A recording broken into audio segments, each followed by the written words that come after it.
comes through, it will find out if I can be heard. Isn't that better? Isn't this okay? That could be better. That could be better. Okay, here we go. Yeah. Is Showtime. Hello, everyone. JX is just about to check the stream to make sure that we're all good before we get underway in Yep. this thing. Let's find out. Let's He's find gonna out. listen. Still says waiting. Still Okay, says waiting. Still says I've waiting. been talking. I'm going to carry on. I am Chris, joined once again with JXEDITOR for our weekly Ahsoka reviews. We're up to part 6 right now, so 2 more after this, and then Hello, everyone. JX is just about to check the stream to make sure. Oh, I can hear you. Cool. Yeah, we're all good. Excellent. Spot on. Okay. So we're up to part 6 with this thing. Far, far away. I know what that is. Okay. Wait. No. My first note. Okay. I will concede. Huyang's a long time ago line is probably a reference to the other thing. To the opening of the Star Wars. Oh yeah, no fucking shit. It took you long enough. Christ. I just slow round of applause there. Yeah, we'll get onto that. Yeah, so we're starting this a little bit earlier tonight, by about half an hour. Actually, probably about 20 minutes. We went over a little bit, but I think we've got a lot to discuss tonight. Although, that being said, my notes aren't as jam-packed as they were last week for episode 5. So, unless you're... I don't have that many notes. I have a little less than I did last week. Yeah. We've discussed this episode a little bit earlier. We haven't gone insanely in depth with things, but I think we fall at the general consensus that, once again, surprise, surprise, I really dislike this episode. I don't know if it's the worst one of the series so far. Actually, no, it's probably not the worst one so far, but that's not by a high margin. Whereas, having after a day of this, I can say that I agree. Chris definitely hates this. I really do. I have given in to my anger.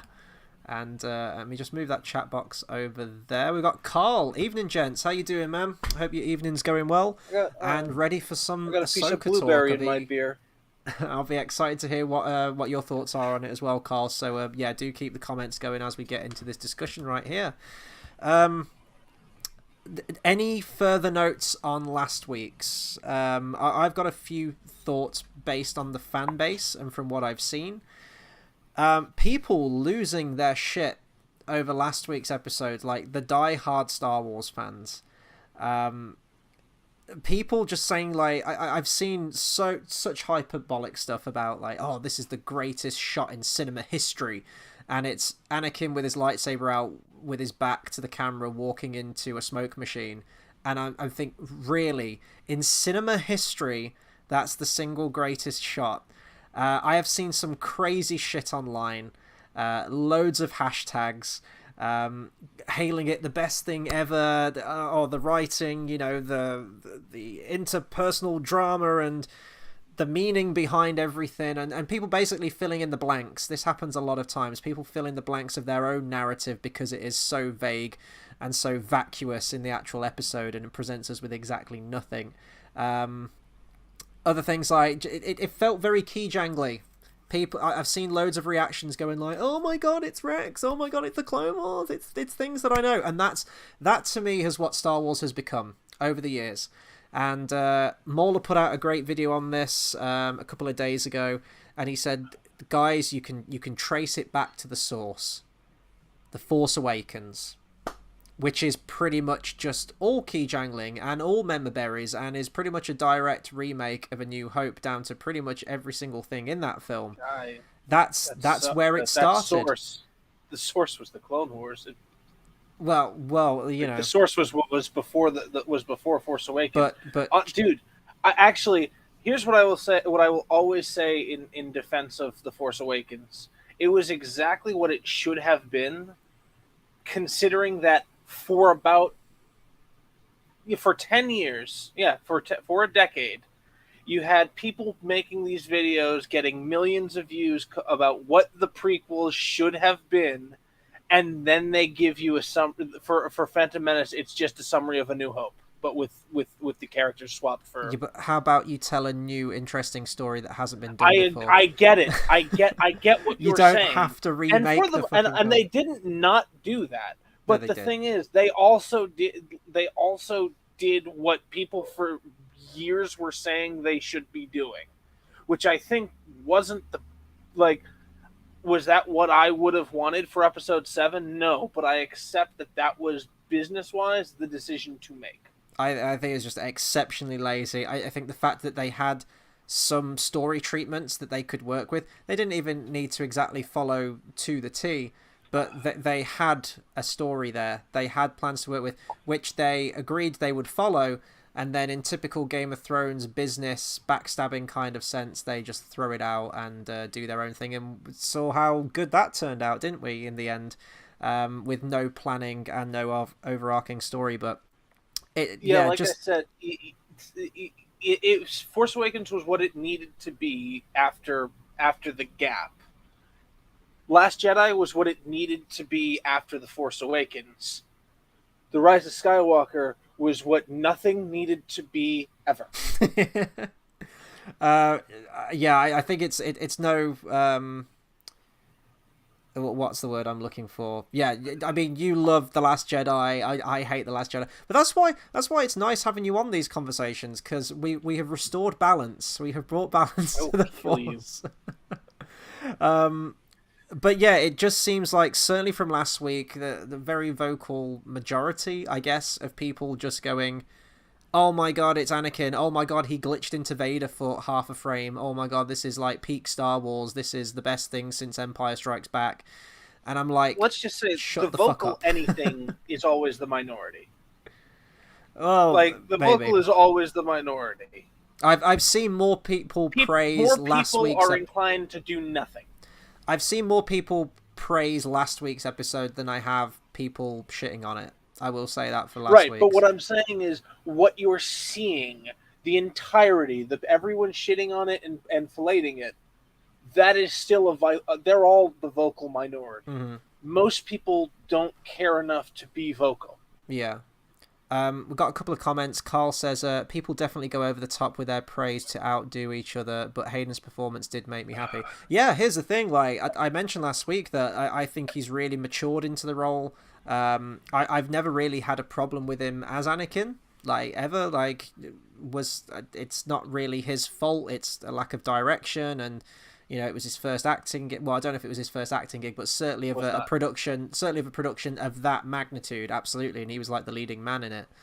But he was just given no material. It was such fertile ground for really interesting stuff to do with Anakin, and the lines he was given were just really fucking basic. And you could see in the lightsaber fights, he was still bringing it. He was still ready for it. Probably a lot of that muscle memory kicking in from all of those fight choreography scenes from back in the day. And he's there, like, use him, utilize him. You've got him, and he's fucking great. And I just really don't feel like they have. But what I do think it has done last week, unfortunately, is a all too disturbing trend of big studio Hollywood films at the moment, is the concept of the multiverse. And I think The World Between Worlds is their kind of scapegoat thing to do a multiverse if they want, because you can literally bring any character into it. Great, we've got Vader back now. You could bring Vader back through The World Between Worlds. You could do anything. Literally any character you could bring back through that, into any time period, into anything you want to do. I still think that's going to tie in with a certain character's plan. I could be so wrong, and I really hope I am. But we'll get onto that discussion of what we think, what his master plan is in this. I'm referring to Ray Stevenson's character. Yeah. But that's kind of my notes on last week. If we want to move into this one, my first. Well, I just want to say I don't think there's going to be a multiverse. I think it's possible that the thing that is calling to them on the planet is related to the ricotta. The cheese. Say that again. The ricotta cheese. Oh yeah. What's No, no. The you remember that in Andor that what the crystal was commemorating um the defeat of the Rakatan invaders. some Invaders. yes, I guess. So there, um, I considering that and some other details, it's possible that when we get that Dawn of the Jedi stuff, uh, considering that the Rakatans were the villains in the Dawn of the Jedi, I think that they're going to play a part in that. And if so, I would point out that Rakatans and Force-oriented technology that can travel across the galaxy or across, you know what I'm saying, Mm. is kind of their thing. Okay, yeah, maybe. I mean, I don't know much about that in all honesty. So yeah, Although I I mean, would you've also got say that that is a little side swiped by them talking about the witches riding the whales. that's my first note is fucking Like space sea whales sharks. and a face palm emoji. Watching them actually fly through hyperspace doesn't sweeten the deal. It's still really ridiculous I and like the really. yellow lightning that's in there. That's like accenting the hyperspace tunnel when you're traveling to another galaxy. I mean, I guess I don't know. The space It's a whales have cool never design choice. Whatever. the space whales have never really done it for me. It just feels very anime-ish and doesn't feel very Star Warsy in my opinion. By the way, Yeah. sorry, I just want to say I like the yellow. I like the yellow lightning, and I'm saying it's a cool design choice. Whatever. Mhm. If you say, "Oh, that's such a stupid design choice," and I'm like, "It's a design choice. Whatever." That's not me filleting it. That's me saying that's literally me No, saying the exact same thing. I don't have a problem with that. It's just I just think space whales are really stupid, and every time they Oh show no, it, I'm talking about.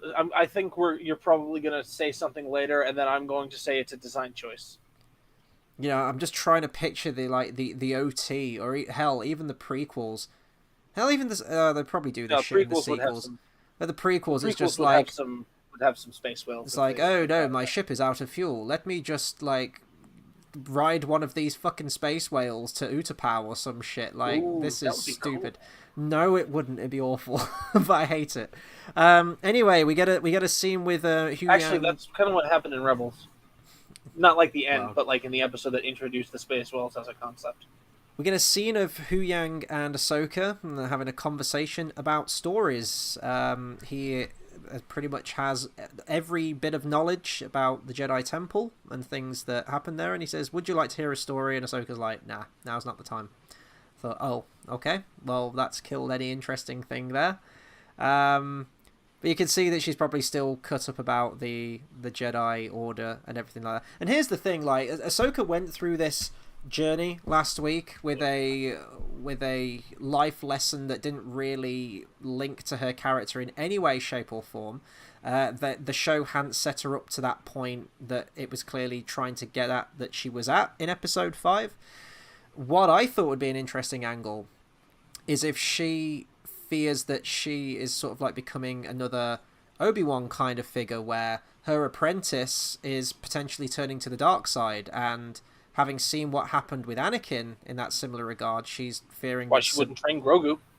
well, yeah, and she's fearing that Sabine is going down that same path, and can she, whilst she failed Anakin, can she, is she going to fail Sabine? That would have been a much better way. So the fact that she doesn't want to hear the stories about the Jedi could tie into that. But that's clearly not the road that they're going down. That's not the journey that they're taking Ahsoka on. But I think that would have been a much better way to tie the Anakin shit in from last week. But yeah, that's just... Sorry. Yeah, no, that's... And my last note is a quote, a long time ago in a galaxy far, far away, and I just have fuck off Probably a reference written to in the capitals, intro, yeah. with 1, 2, 3, 4 exclamation points after it. So yeah, that line. Yeah. Oh, it's all Star Wars. We know Star Wars, right? That's My next note is about the witches. Is about the scene with the witches and them arriving to where it is. Yeah, I'm almost getting there. I was just gonna say, now that they've quoted a long time ago in a galaxy far, far away, Can Hu Yang quote actual Star Wars? Can he name drop the title Star Wars in there somewhere? Oh, I actually got a text about this that saying like it wouldn't surprise me if there's like a cut of the Rise of Skywalker somewhere that that where like Finn and Poe, when they find out that that Ochi was bringing wanted to bring Rey to Palpatine. He's certain there's a cut where Finn says, "So Palpatine's been behind these Star Wars all along." Oh, you had a great. I think it was you who wrote it out. I don't know if you got it off the internet somewhere, where you said you was trying to get every single title, every single Star Wars title in some I kind of was monologue. doing that. Yeah. Yeah. No, I did that. I did that. That was a long time. Yeah, oh, yeah. I can't remember what that was, but that was funny. To Kill a Mockingbird. Yeah. Episode 11, To Kill a Mockingbird. I have a title crawl. I have a couple of notes just before the Macbeth witches are introduced. I've got Sabine wakes up in a holding cell. You mean the Weird Sisters? Yeah, she acts shocked that the enemy has double-crossed her. And I'm thinking, are you just really dumb? Like, did you just think that they would willingly like strike a deal with you and go with it after they just struck your master off a cliff? And you've just willingly... I mentioned that I didn't believe that she would join them. Oh, there it is. Hang on. The Phantom Menace has returned. Now comes the attack of the clones. I'm guessing that's meant to say.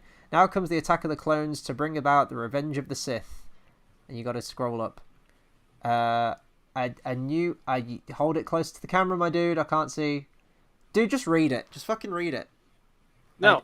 A New Hope rises to save the galaxy when the Empire strikes back to prevent... does that say prevent? Prevent the return of the Jedi. Yep. Only when the Force awakens the last Jedi from beyond will the rise of Skywalker begin. Written like Dave Filoni himself. I love it.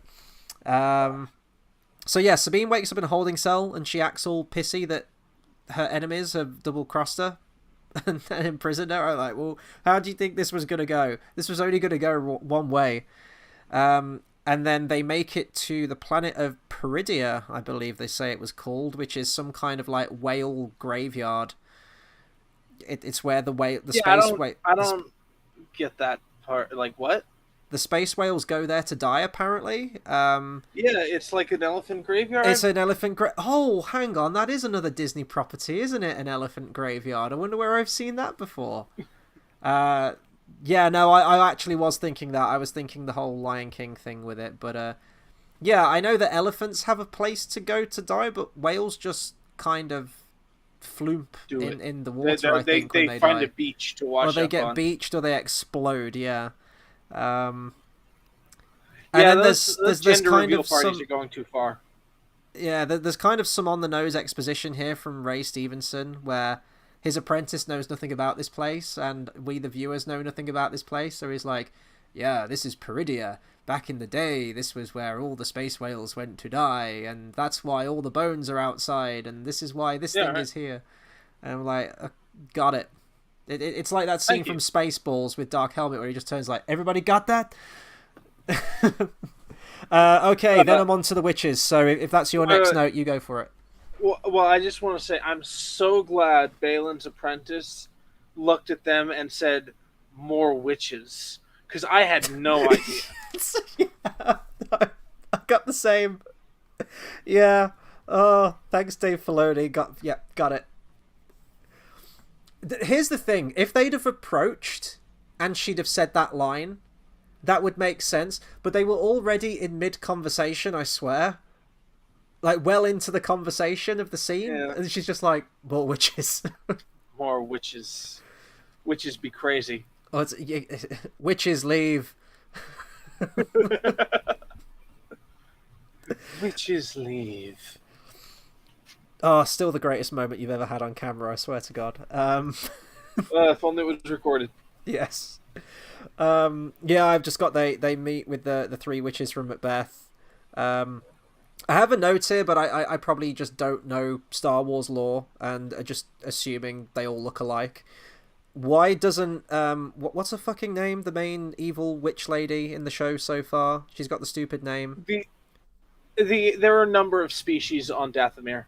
The Dathomir, like, they're all descended from whatever the hell Asajj Ventress is. Mm-hmm. But also, I would point out Asajj Ventress is even like less alien than Mother Talzin. Well, I So I thought would the say they're all. isn't the main witch lady in this, wasn't she meant to have been in Rebels or the Clone Wars in animated form, or is this a different character that's been introduced? She was in that episode of Mandalorian, but nothing else. Oh, okay. I thought she, yeah, because these witches kind of look like Powans a little bit from Utapau. Like I don't know Yeah, if no, yeah, like they look like they're the same species as Mother Talzin, yeah, who I'm not sure is the same species as what's her face as Asajj Ventress.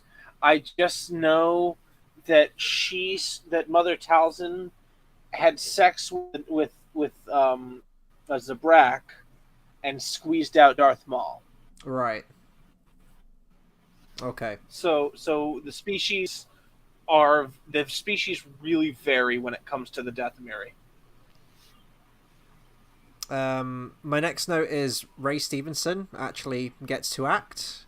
He is acting rings around everyone in this show, and it's a crying shame that his character isn't getting more interesting stuff. We get a little bit more insight into what he's trying to do, what his goal is, but it's still all pretty vague. He basically wants to stop the cycle from repeating. He talks about I've got a great note on this. go on. Go on. No. Finish yours first.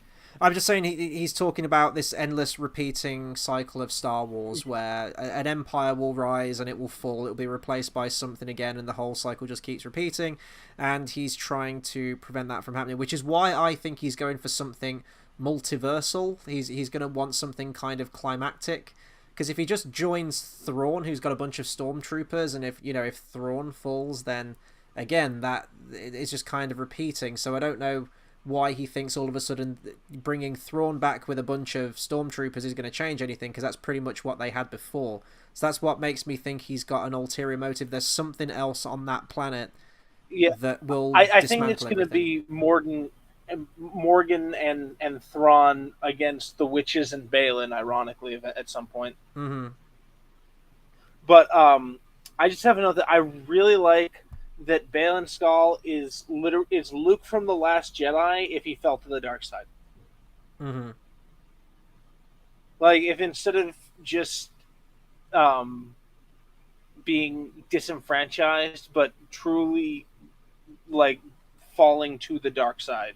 Like, if he had killed Ben, probably, this is what would have happened. But it's just such a shame, because makes me think about some deep fakes in the future. It's just such a shame, because he's a great actor, and he's getting piecemeal stuff, not nearly the quality of writing he should be getting. And the moments where he's really reminiscent about the old Jedi Order, and he says that he doesn't necessarily miss it, but he misses the idea of it, and he wants something he misses better. Believing that was right. His acting is so good, and it's only like a short little scene. I'm like, imagine if this guy was the main character, or imagine if we got way more scenes with this guy, like, to really get in his head. And we've only got 2 episodes left, and from what we see with Thrawn, where there's just like a whole hangar full of what they're called night troopers, and I don't know what they're called. I think they're night troopers. They're just fucking stormtroopers with a new fresh coat of paint, which Disney keep doing to sell new toys. Well, no, they don't have a fresh coat of any. Well, they have a fresh coat of shit on them because they haven't been washed in years. But I just want to throw out there. That's something all the fan fictions actually completely forgot about. There would have been thousands of stormtroopers aboard that Star Destroyer. Oh, that got banished with a Thrawn. Yeah, I was going to ask that. I didn't know if he got banished on his own or if he was on a Star Destroyer in the process. There had to have been stormtroopers on the Destroyer. There's no reason there wouldn't be. But didn't his stormtroopers all of just the look fan the same? fiction ignore. I mean, they did back then. Oh, because these look like they've got like a whole new armor design, like brand new design, paint job, everything. I mean, one of them looks like they have a retrofitted. Uh, I don't know if it looks like a training helmet with a fucking Roman centurion mask. Uh, I've got a note on him oh, later. oh, That's me funny. too. I got a note on him later too. Actually, my next note is on him. I've got a few more before then. I've got one other paragraph, but yeah, Go on. I don't know what this cycle. I've got a horrible feeling that. Wait, you don't know what the cycle is? Well, no, I thought it was going to be something multiversal. It's going to be something linked to the world between worlds, or something that can just dismantle everything, or create a new reality, or something like that. And then that keeps the door open. People keep saying, "Oh, Disney need to decanonize the sequel trilogy." There were rumors that the world between worlds opens the doorway to that, where it technically hasn't decanonized it, but it's a potential other universe out there. The fact that we keep getting multiverse shit with Marvel, with DC, with fucking Spider, like everything seems to be doing a multiverse at the moment. It just seems like it's in You just Disney's. listed two things, one of them twice. Well, no, one's Sony. Okay, okay, fair enough. But all I'm saying is one of them has done that, but two of all your examples have already done that in the past. Well, the world between worlds opens possibilities to that, and that's already been established last Not episode. really. I mean, It it's doesn't either really. going to be a one-off episode just so we could bring Anakin back for that one bit of fan service for that episode, or it's actually going to filter into the plot and it's going to be like, I have a way to tap into this that's just going to course correct where any reality can be what I want it to be. Basically, Thanos.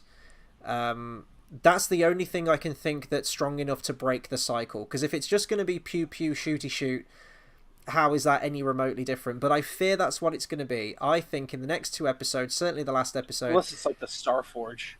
it's basically going to be the season finale of season 3 of Mando, where you've just got ridiculous shooter The shoot ending. stuff for like an entire fucking 30 minutes of people shooting things. We've got a shit ton of stormtroopers. We've got these fucking Ewok crab Jawa things. We're going to have an army of indigenous crab creatures fighting fucking stormtroopers. We're going to have lightsabers. We're going to have pew pew. It's all gonna be a thing. The Rebel Alliance is probably going to come in last minute, and New Republic. it's New Republic, and it's going to be all that shit, isn't it? That's what it's going to boil down to. Pilots of Rogue Squadron, of Red Squadron. But ultimately, like, all roads lead to the sequel trilogy. So no matter what happens, it's going to lead to a Snoke. It's going to lead to a Starkiller base. It's going to lead to the Last Jedi and the Rise of Skywalker with Palpatine coming back. And like, who gives a fuck? Like, that's where it goes. We know that's where it leads. So no matter what happens. And again, that's why I thought maybe a multiverse thing could be introduced or something, but I guess we'll have to wait and see. That's basically the only info we get on Balin's plan, but he's clearly out for his own agenda, and he's had to bring himself here for a reason, and maybe Sabine has something to do with that. He keeps saying like, "Oh, I think Maybe. she's useful." I don't think that's just to find Ezra. Is it gonna have something to do with because this is kind of a thread that if this is meant to tie up all of his threads that he's done from the animated stuff, or that's potentially going to be the feature film, which I still don't think will happen. They haven't really done anything with the Mortis gods, have they? And did you say they were setting something up where Ahsoka would be the new daughter? And I have theories. you have yeah, but they haven't really like doubled down on that, have they? And that seems like it's a big thing that Filoni Oh, was I didn't setting up think that they hasn't would. been I didn't paid think off. we'd see it. I don't think we'd see anything about it this early. Because didn't they do? I thought wasn't like an owl hanging around We Ahsoka saw or some it in shit. season 3. We saw it in season 3 of Clone Wars, and then we saw something again in season 4, maybe 3 of Rebels. Right. So, like, we don't get much, and we get it pretty late, Mm-hmm. but not so late that it has effect on the ending, unless they decide to take it and run with it this time. Mm-hmm. Which Uh, maybe. Before we get to Goldface Man, I've got one other note, and I know you're going to bitch at me, and you're probably going to throw like a bunch of examples where it's been used before. I still have a problem with Star Destroyers in atmosphere Oh because no, I saw that and I thought the same thing. I'm just thinking of shit like Yeah, no, it's in Rogue One, it's in Andor, it's in a number of things. yeah, That I don't agree with it, but at this point, it's established it's a thing. because I'm just thinking Vader could have just sent down a bunch of Star Destroyers in front of the Rebel base on Hoth and just blown the fuck out of that base. Oh, if he had sent one other Star Destroyer in atmosphere, they would have won. Yeah, that's what I mean. It's just these things just didn't happen No, in that's the not OT. what you mean. That's an entirely unrelated thing. But continue. Well, I just think, stuff like that would have broken the movie. So there were these kind of unspoken rules where I guess just giant craft like that couldn't be Yeah, flown but in so would atmosphere. have sending an extra Star Destroyer at Hoth to Hoth. Mm-hmm. Well, Like yeah. he could have actually done. There's nothing that says he couldn't have done that. There's just But I mean, if he'd have actually, if he'd have flown a Star something Destroyer to. down there into atmosphere, that's it, movie over. Within the first 5 Then they minutes, it's fired the done. ion cannon and it crushes them all, and it's a stalemate. So, but then I'm thinking of stuff like the end of Attack of the Clones, where, well, yeah, Actually, the Star Destroyers have got to take off from the ground in order to get into space, unless you construct them in space. I get it. I know it's a thing. But I guess when you just see a Star Destroyer of that magnitude in atmosphere, I just think, oh, that pokes a few holes in some of the old original trilogy a little bit. Do you want to talk about Goldface Man? Is that your next I just note? want to make something perfectly clear. Oh, here we go. Enoch is Enoch. He is no one else. Sure, he was probably a very good soldier before he put on that interesting looking mask. But he's a new character, Oh, and he is no one we have met before. Okay. I just want to make that perfectly clear. There is no question who is Enoch. There isn't.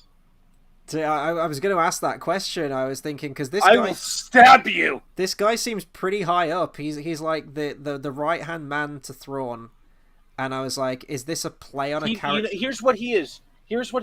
He's the replacement for Ruch, who died in the season finale of Rebels, but they didn't use his character from the Thrawn trilogy.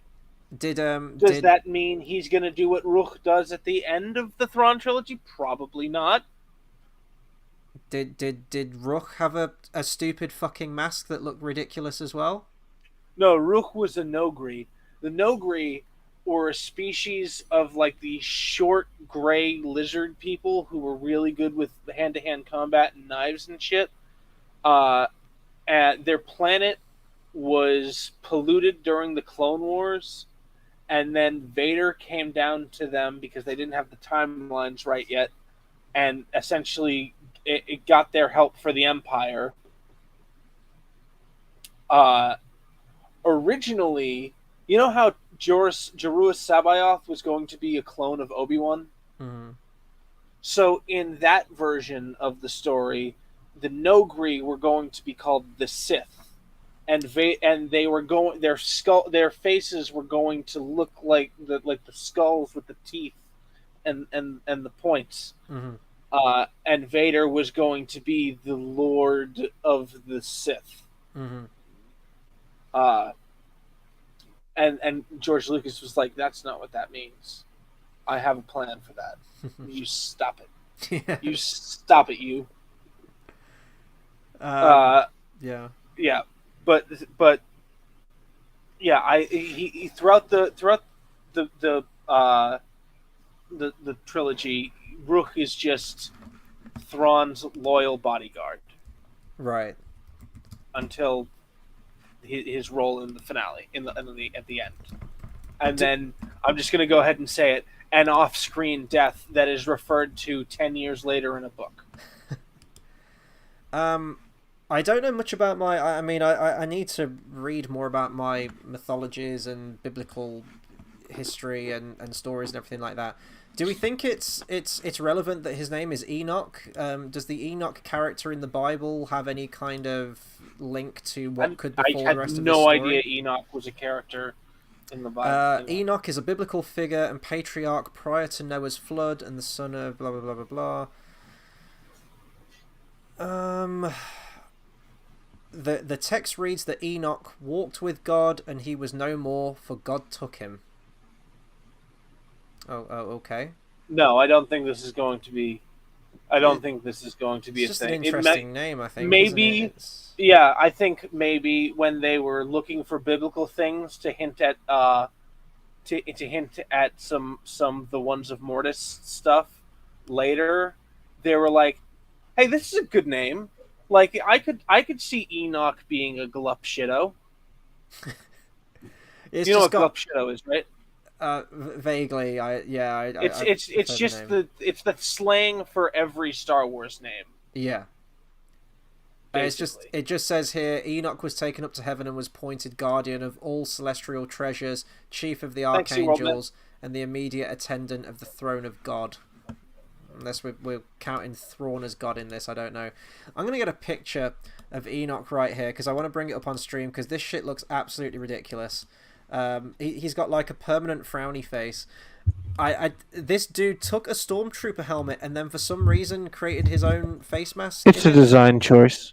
It's awful. Hang on, let me. I'm assuming that's from the Dathomir from the witches. Look at that. He's got a frowny face. It's so dumb. Oh shit! I don't see it because damn you, damn this software. That's diabolical. Look at this. This dude actually carved out the face of the stormtrooper, and he's put like a stupid fucking gold face on it. No, actually, that doesn't look like he's carved out the face. It looks like that was one of the training helmets that had a visor there instead of the. Oh, maybe, but like, how did he? Why? Like, he's got a gold shoulder pad as well. Like, he's got his color combinations. Yeah, I'm assuming these are. I'm assuming this is like a Chiss thing combined with a Dathomiri thing. But is that meant to be intimidating? Because I was just pissing my sides every single time I saw him. I don't know. It reminds me of that thing from Gladiator. But it reminds me of the guy from Kingdom of Heaven. Oh, yes. No, that's a better shout. Yeah, no, that's a much better shout. Oh, no, there's an even better picture here of him. The Leopard King. Oh, there's a better picture here of him, and I can't... Hang on, can I... Oh, I can. I felt I would live to be 100. Now I know I shall never see 30. Oh, he was so good in that film. That was... I gotta watch the extended version, because I was not thrilled by what I saw when I saw it. Have you not seen the extended version? Oh, man. Hang on. I know. Dude, I got you covered right there. Definitive edition. You don't. There's like an ocean between us. That's true. It transforms the film. Trust me, it's one of Ridley Scott's best. I know. If you can track it down, I've heard. If you can track it down, it's well worth the watch. Ridley Scott, he did Gladiator too, right? Yeah. Well, he will be doing Gladiator 2 in a year or so. Yeah. You know what I meant. He didn't. They did the director's because. The Kingdom of Heaven did so well with their director's cut, so they wanted him to do director's cut of his other movies, so he did a director's cut of Gladiator. Yeah. And then at the start, does that one version have him at the start of it saying, hello, they want me to say, welcome to the director's cut of Gladiator, but I won't. Yep. This is not the director's cut. That was aired in the theater. And this is all the things I removed. It's the same thing on Blade Runner Final Cut as well. It's the same thing on the Aliens director's cut, the Alien director's cut. He did an extended edition of Robin Hood, which I've never watched because Robin Hood was fucking terrible. Hey, Brinsley. But hey Brinsley, how you doing, man? But yeah, I've never watched the extended edition of Robin Hood. Which Robin Hood? The Russell Crowe one. Oh, okay. Because he did that one, but yeah. Anyway, Enoch looks terrible. I don't know. It's a design choice. If this guy's meant to be intimidated, it's so misguided. It's just, it kind of reminded me a little bit of MODOK. I'm not intimidated by it, but I don't think it's. I was just laughing. It's just the frowny face on it. Just makes me laugh. It kind of reminded me a little bit of MODOK from the new Ant-Man film that came out, which isn't a glowing comparison. And then we get our intro to Thrawn himself. Do you want to take this one? No, go by all Oh, means. okay. Oh, real quick, Brinsley says I need to watch Kingdom of Heaven. Never seen it, so director's cut is the best way to go. Absolutely. Track it down. All I can say is the theatrical cut is not the way to go.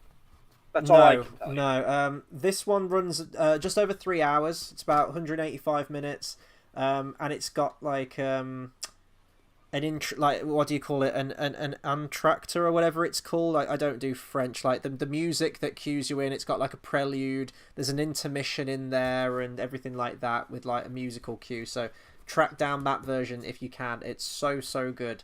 Totally different film. It's like watching. Well, I was going to say it's like watching Return of the King extended edition, but Return of the King theatrical edition is still a really fucking good movie. So maybe that's not a good comparison, but the fact that it adds so much into it, you know, almost like an hour, and just it's a totally different film. Intro to Thrawn. I mean, this has been built up for 5 episodes before this point. Oh, where is Thrawn? Thrawn is evil, and he's doing all this dastardly shit.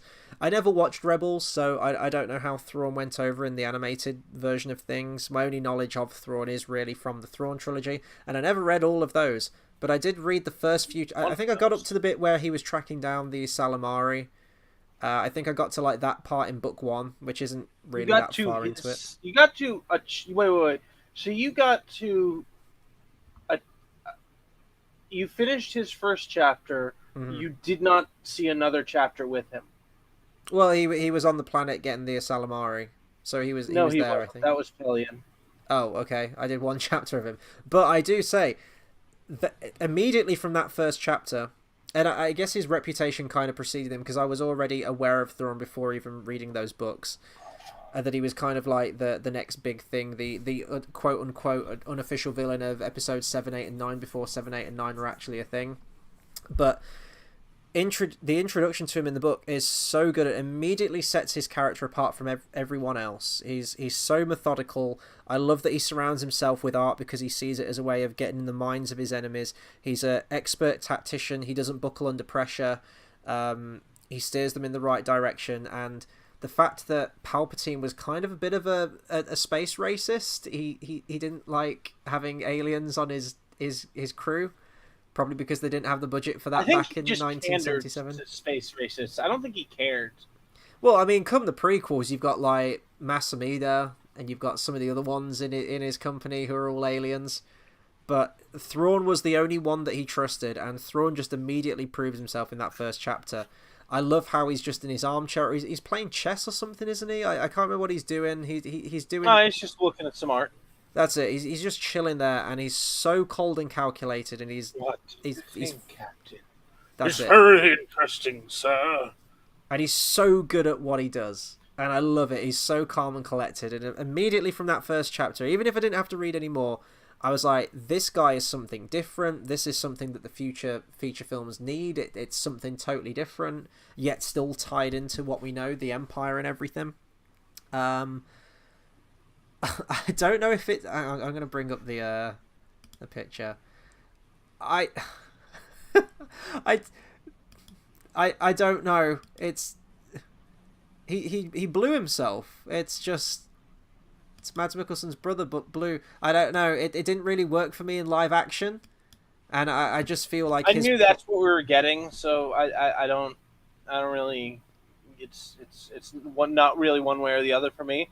He always kind of looked a little fucked up, if I'm being completely honest. So I didn't know if he was meant to be one of those things from in the Cantina bar in A New Hope where there's 2 of them talking to each other, and he's like, no. The things that I was talking about. He's not a Duros. Yeah, that's it. Very just random side tangent, but I just see it on Google Images right underneath Enoch's frowny face. We haven't had like the giant CGI purple original design for Chewie character from Rebels yet, have we? Which is surprising. No. Yeah, I thought like I thought we'd see him considering he was in Mando. Yeah, I thought they were testing the CGI out, and that was something to see how it would go over. And that's exactly what I thought they were doing, and maybe it was, and they decided it didn't work. Brinsley says, "Oh, looking forward to seeing live action Thrawn." Well, they don't really. He's not really imposing, at least not to me. They've just got Mads Mikkelsen's brother slapped him in blue face paint and have him talk in a slow British accent. Meant to be physically imposing.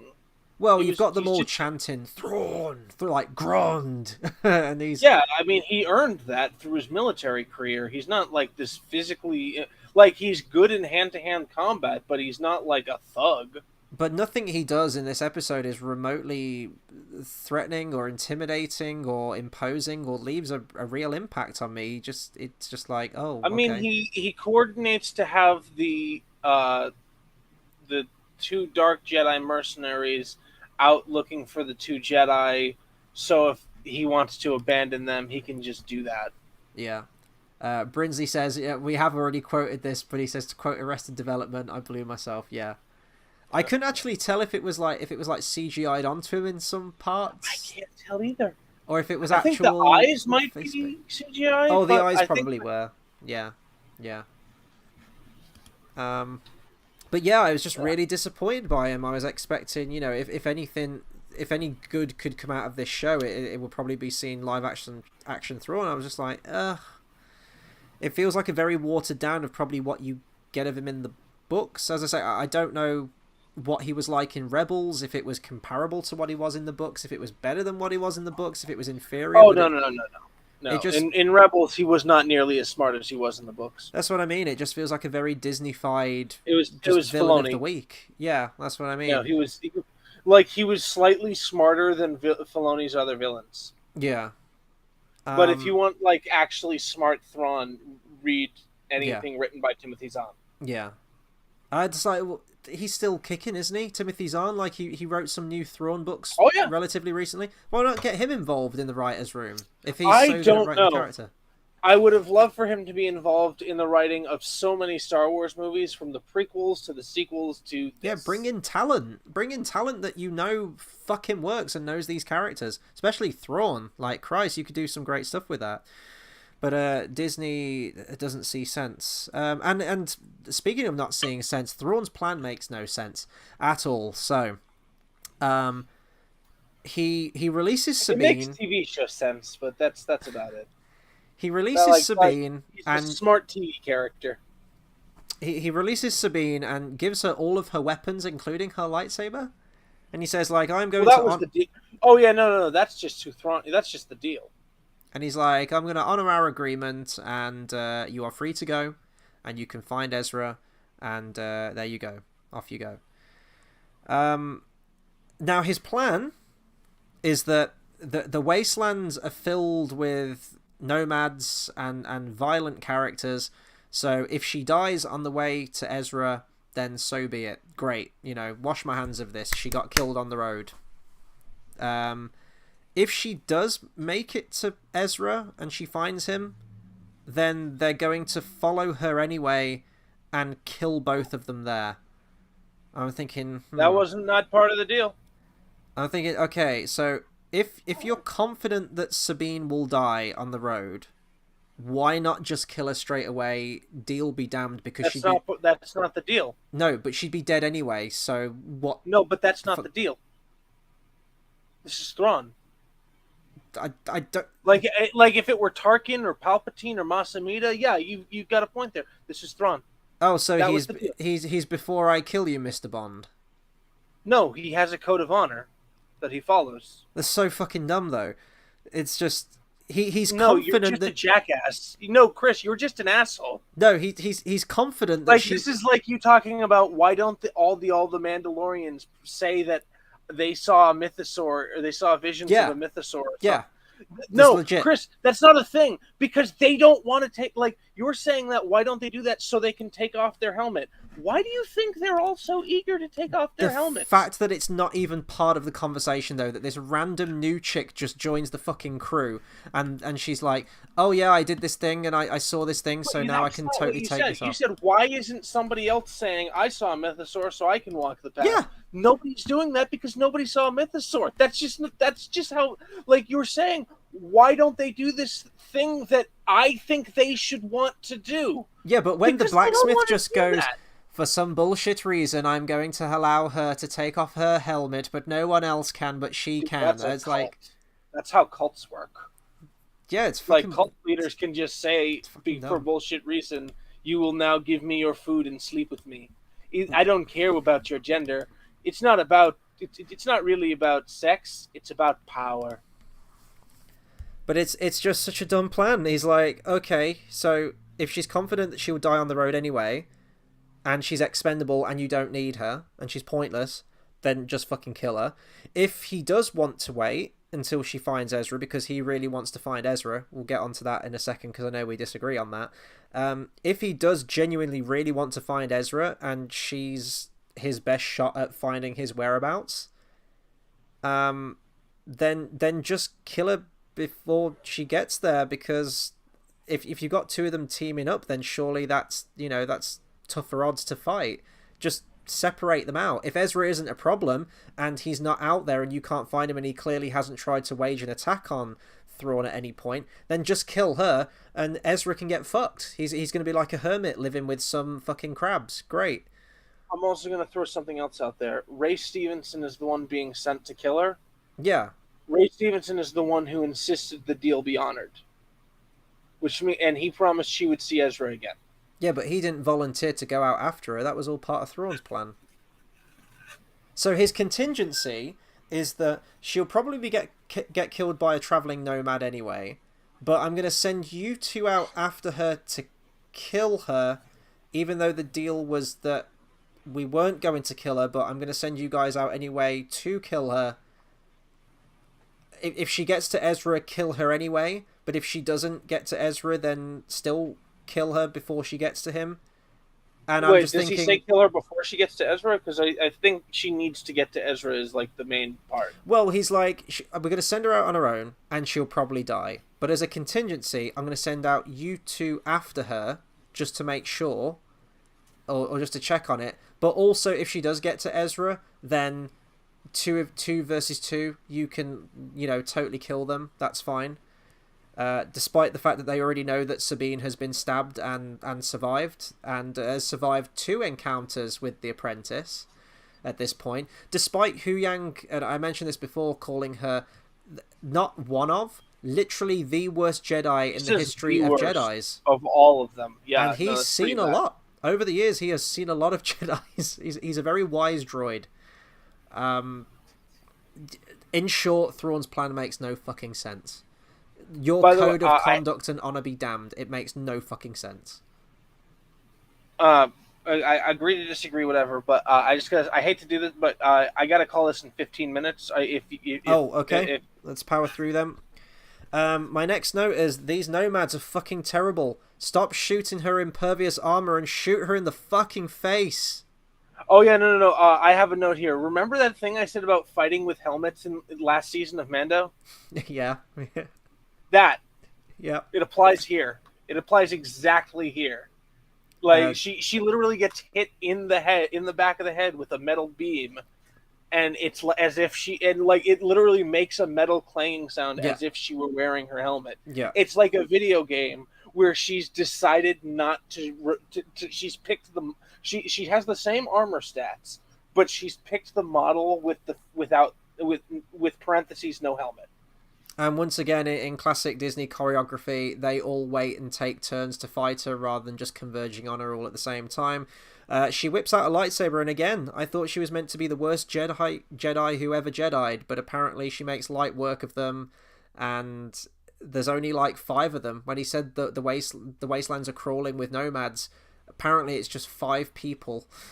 Well, that's how many extras they could afford that day. Exactly. Also, I would say the worst Jedi is still better than the worst Jedi and also a pretty decent Mandalorian is going to make quick work of some nomads. I'm guessing Brinsley... Sorry, I've had a couple of comments from Brinsley. I'm guessing he hasn't seen the episode yet. Brinsley says, maybe it would be better for Thrawn to have his own standalone series to really do the character justice. Well, this kind of was their opportunity to do that. Thrawn needs the book.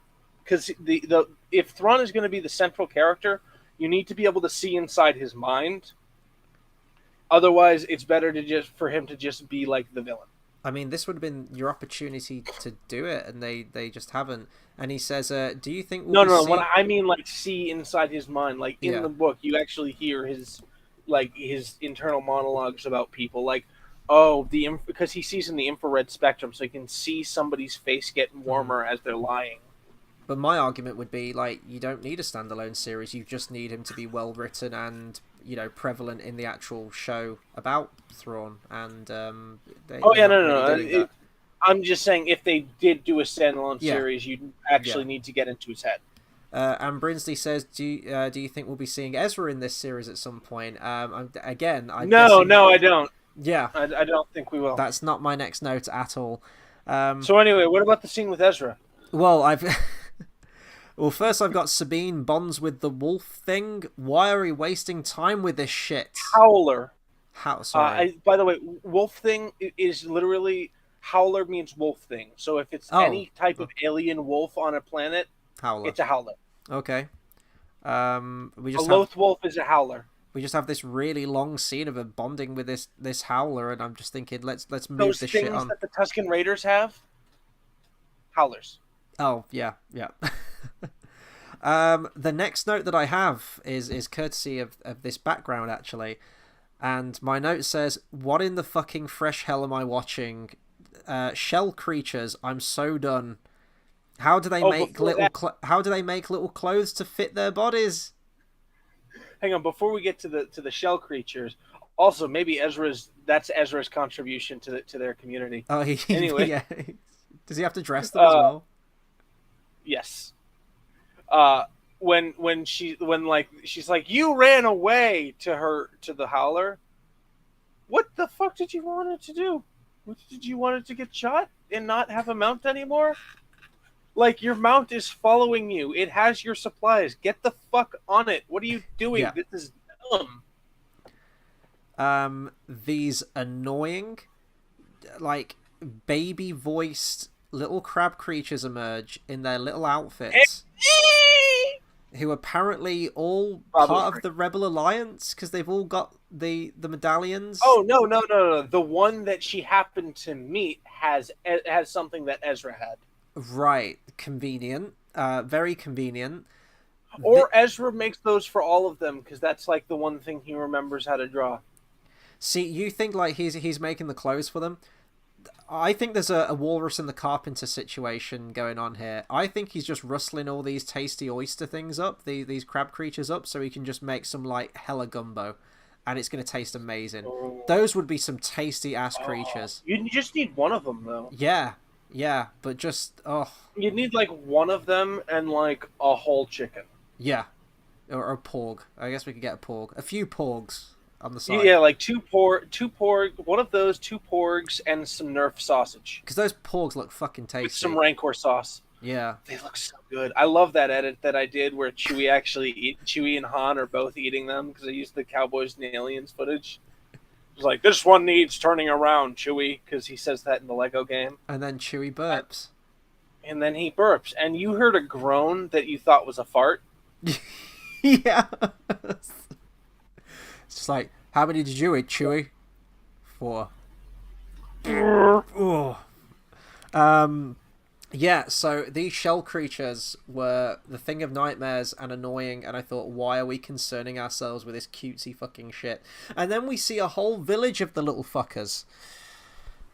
And I don't know if this is going to be this show's equivalent of the Ewoks. I don't have a problem with the Ewoks, but I know that some people do, for probably the same reason that I have a problem with these things. But are we going to have some kind of rebellion with these shell creatures killing the night troopers? Maybe. I hope not, but maybe. It is Filoni, and he likes to repeat things that have come before, so... Ugh. Yeah. Do you remember how I said that, like, you said we're not going to get an explanation as to, like, why this route exists and why the whales do it? It's just there for plot convenience. Balin saying something calls him here more or less proves that I was right, so I'm just going to do this. We'll see. We'll see. We've still got time. So Ezra appears. I like that his hair is down like it was in season 1 of Rebels, because that's when his parent after his parents had disappeared. That's what his hair would do if he leaves it alone. And I don't know. I don't know if it's just the actors. Again, like everyone's cardboard in this, but considering this was meant to be some like really emotional reunion between these two characters, it really fell flat. And I mean, this is coming from someone who hasn't watched Rebels. You've seen seasons of these characters, so if anything, you should be more attached to these characters. The conversation did feel like a conversation from Rebels based off of their dialogue and what they were and like how they were saying what they were saying. But yeah, I would say that it was a little like anticlimactic. I guess just yeah, anticlimactic is a good word for it. And then I've got a note here, and I know we disagree on this, but this is kind of the last point that I have really before the ending. So Ezra seems to be staying only a few miles away from Thrawn, because we don't get like any kind of kind of traveling montage. We don't even get like a night and day cycle at least. It really feels genuinely like she's only been traveling. We get a traveling montage, but it's when she's on foot. It only really feels, to me at least, in watching it, it feels like she's been traveling for maybe like an evening, or maybe like a best part of like a few hours of an afternoon. And then she discovers Ezra in the first intelligent, life-populated place that she finds. I don't know how long Thrawn's been here. I can't remember how long they said it's been since the previous season of Rebels, how long he's been in exile. But he's clearly got a lot... I can answer that. Go on. It's been Jason's age. Oh, okay. Minus like 6 months. So it's been a while then. It's been quite a while, so... Judging by the manpower that Thrawn has, and like the fucking Star Destroyer, and however many night troopers he's got, and everyone at his command, and all of those Howler things, you mean to tell me that he hasn't scouted the area? He hasn't traveled to mapped out every single intelligent life thing? I just assume he's farther. Considering that Thrawn, as we know him, likes to learn about these cultures and what makes people tick. Like, you don't think he would have sent out reconnaissance things? Even droids. He could have sent droids out to map the area and to kind of shake down some camps, which is basically what the Empire have done and have always done. To shake down some information. Have you seen this person? Have you seen Ezra Bridger? And he just happens to be in the first fucking village that she finds. Which doesn't seem that far away.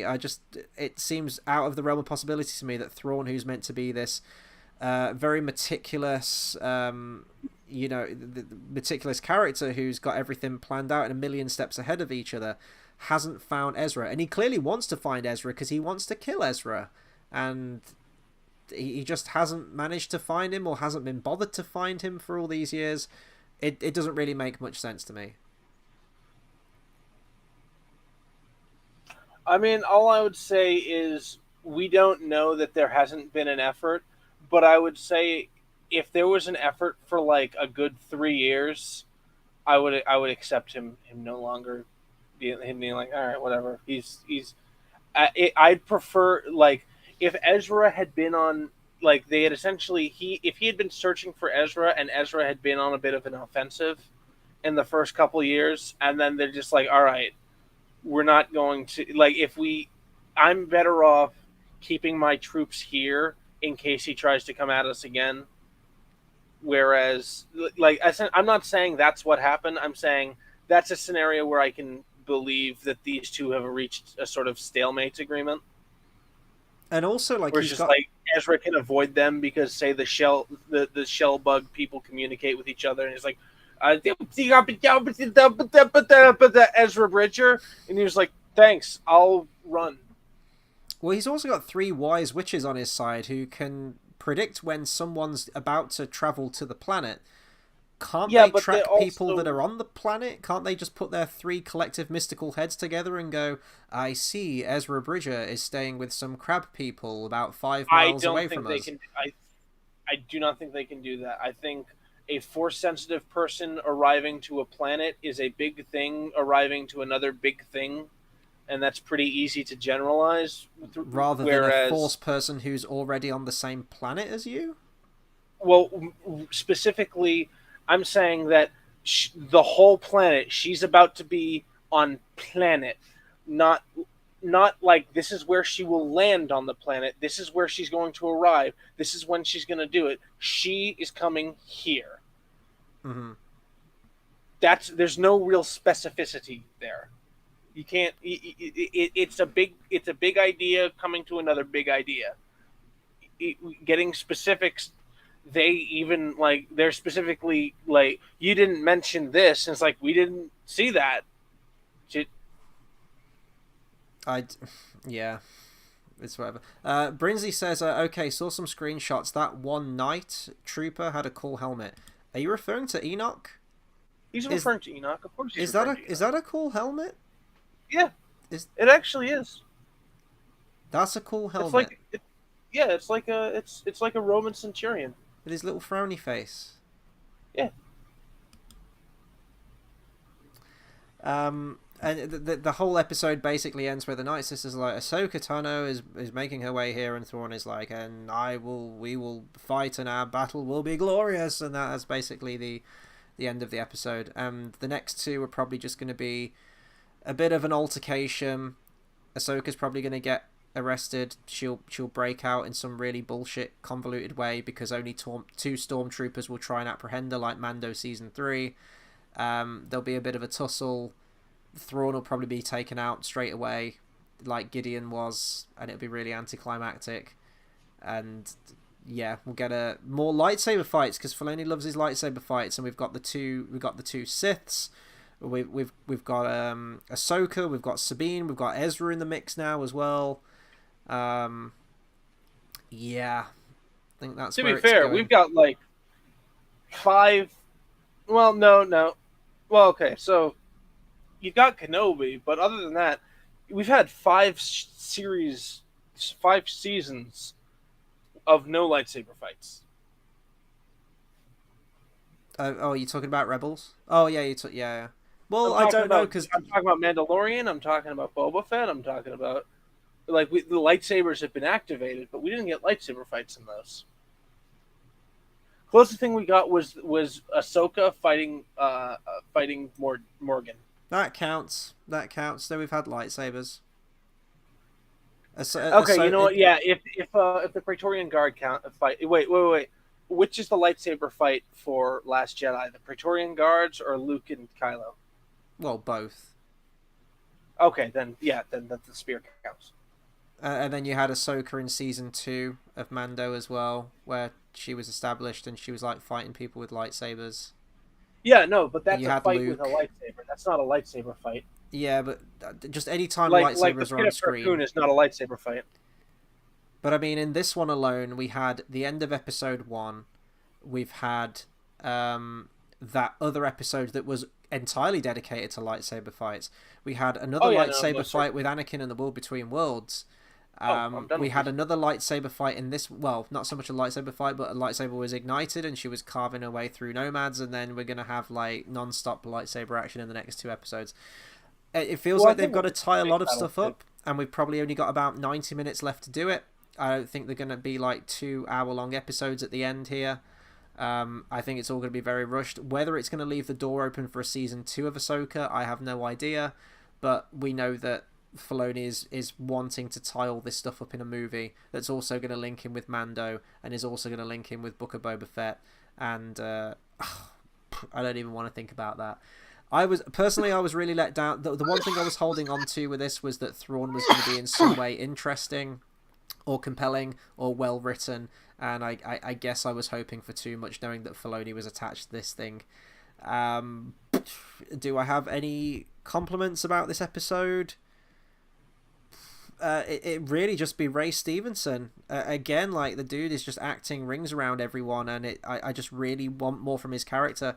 Hopefully we do, but considering it's got to balance a lot of stuff, and I fear that it's just going to go down the route of stormtroopers pew-pewing and shooting and lightsabers, which seems to be what Disney thinks only Star Wars fans really enjoy. And I'm sure the reactors all like it and all lose their minds when Ezra ignites a lightsaber and Ahsoka does some like cool little flips. They'll go nuts for it.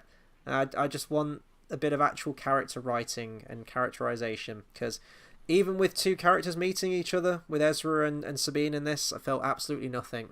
I don't know if it's the actors, I don't know if it's the writing, I don't know if it's the direction, or a combination of all of the above, but it's falling flat. A lot of the characters just feel flat, which is a shame, because I feel like there was a lot of fertile ground for this, but I think it's fair to say that the show isn't going to win me over in the final act, but we'll see. Right. We've got 2 more weeks of this, so part 7 next week, and then the finale, part 8 the week after. And then I don't know when the next bit of Star Wars content is. I think it's probably Star Wars Acolyte, if that ever sees the light of day, which will probably be the worst thing that Star Wars... Yeah, I think that is the next thing. Which will probably be the worst thing that has ever been done to Star Wars, based on who's made it and their politics behind why they're making it. But I don't know if that's stalled at the moment because of the strikes. I'm understanding they're probably still filming bits of it at the moment. But everything in Hollywood is just kind of at a standstill. So, yeah. Anyway, we'll round off here. I don't really have anything else to say. So we'll be back next week. We'll probably keep it at 10:30, but if things change, we'll let you guys know. Just want to say a big thank you to everyone that's tuned in and watched along tonight. We always do appreciate your viewership. And yeah, let us know your thoughts on it as and when you get to the episode. There are probably going to be more videos coming out as and whenever. There's a new Saw movie coming out in, I think, like 9 days' time, so I should probably book my tickets for that if it's up. Last comment, Brinsley says, I'm glad Filoni is getting a movie, but I kind of just want something new or just a standalone feature-length film. They can't, because it's Star Wars, and Star Wars can't grow up. Star Wars needs to fall back on everything that we already know. It can't come up with anything new, which is a real shame. But everybody play a sad song for Chris. For the world's smallest violin. All right, I gotta go, guys. Right, anyway, we'll see you next time.